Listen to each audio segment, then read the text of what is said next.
T'es dans la section des films de science-fiction, puis tu t'arrêtes devant la pochette du film 2012 et tu te poses la question évidente, c'est-tu vraiment cette année la fin du monde? Et évidemment, la question subséquente, qu'est-ce que ça fait dans la section science-fiction? Toi, t'es convaincu que c'est un documentaire. Ben, premièrement, t'es con.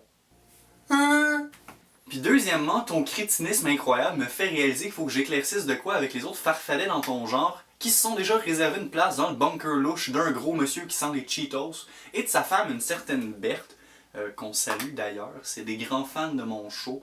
Mais si c'était possible, Madame Berthe, vos lasagnes, ils sont pas bonnes. J'en ai laissé 2 sur le bord de ma porte. J'ai trouvé 2 ratons laveurs morts à côté du plat. Ok, on peut-tu arrêter de nous en envoyer, s'il vous plaît? La fin du monde, là, pas la vraie. Arrête de paniquer, tu vas encore te faire honte à toi-même. Celle dans les films. C'est comme le sujet le plus exploité par Hollywood ces temps-ci. Comme s'il était convaincu que ça allait arriver pour de vrai. Pour toi qui a déjà son kit de survie en cas d'attaque nucléaire, laisse-moi te conseiller un bon film qui va te servir à renforcer ton sentiment d'insécurité face à l'avenir. C'est un bon film catastrophe! Pour faire un bon film catastrophe, il y a une recette avec des ingrédients très simples. Premièrement, une catastrophe quelconque met la Terre en péril, ou pire, les États-Unis d'Amérique. Parce que clairement, tout dans le monde se passe aux États-Unis. Tout.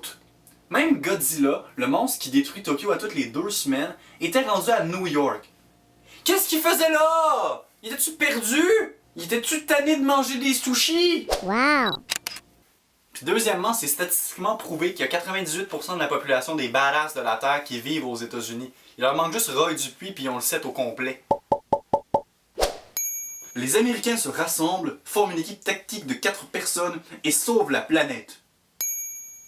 Parce que clairement, ce sera jamais 2 bûcherons de l'Abitibi ou Luc Picard qui vont sauver la Terre. Ça arrivera pas. Et bien sûr, après que les Américains aient sauvé la Terre, on retourne écouter l'émission de télé-réalité avec 4 nains, 2 enfants paraplégiques et un obèse morbide dans la même famille. C'est vraiment bon comme série! Y a plein de suspense. Quel enfant va se rentrer un crayon dans quel trou? Hein? On le sait pas! On l'écoute à chaque semaine pour ça! Ça, c'est une bonne série! De la télévision de qualité! Dans un film catastrophe, c'est facile, on peut spotter les personnages types d'un seul coup d'œil. Le héros! En gros, le gars, c'est un bon Jack avec des valeurs chrétiennes qui a pas vraiment de personnalité parce qu'il faut que tout le monde puisse s'identifier à lui. Le scientifique! Tu sais, le gars qui avait tout vu venir, qui a un diplôme louche avec des traces d'imprimante dessus, qui a un peu l'air d'un robineux puis qui ramasse des morceaux de métal au hasard durant le film. Il risque d'ailleurs de mourir juste un peu avant le bout où on découvre qu'il avait raison. Ce qui va nous éviter une merveilleuse discussion scientifique dont à peu près tout le monde qui écoute le film se calisse. La fille!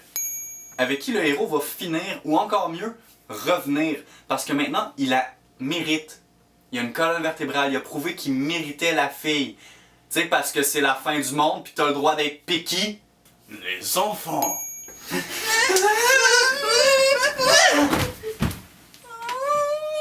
Il va toujours en avoir au moins un. Ça rend le héros plus attachant. Ça se peut aussi que les personnages n'aient pas de nom dans le script. Ils risquent de se faire appeler souvent les enfants ou petits morveux. Ils vont faire beaucoup de conneries tout le long du film, mais on peut pas les laisser là ou les tuer parce que, tu sais, c'est des enfants. On a une âme. Le président des États-Unis. Ou toute autre figure d'autorité quelconque. En fait, ça prend quelqu'un qui va se sacrifier pour sauver le héros, la fille et les enfants s'il y a des survivants. La prochaine étape de la recette de ton film catastrophe, en fait là, si tu y vas au choix, tu peux avoir des aliens, des pandémies, des tremblements de terre, le réchauffement de la planète, des explosions volcaniques. Puis si t'es vraiment chanceux, puis t'as scoré dans la catégorie budget, tu peux y aller avec un petit effet buffet, tu prends ce que tu veux, tu le mets tout dans le même film, tu trouves une explication un peu logique, le monde va être content.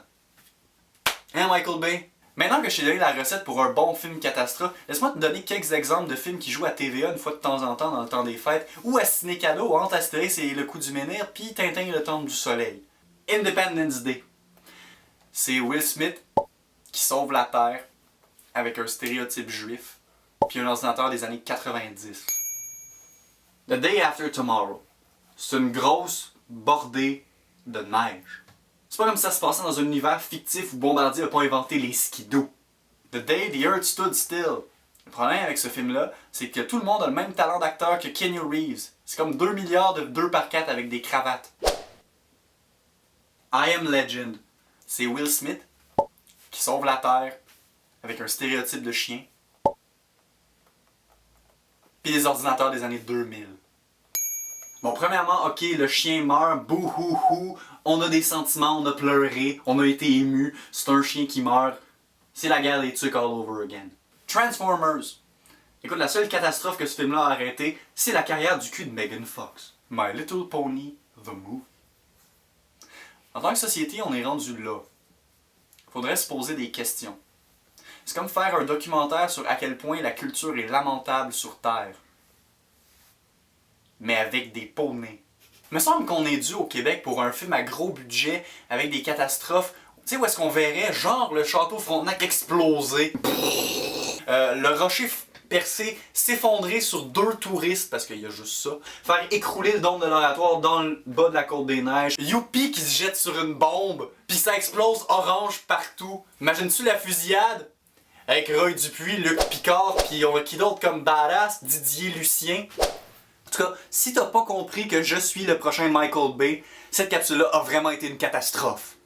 Pdoum.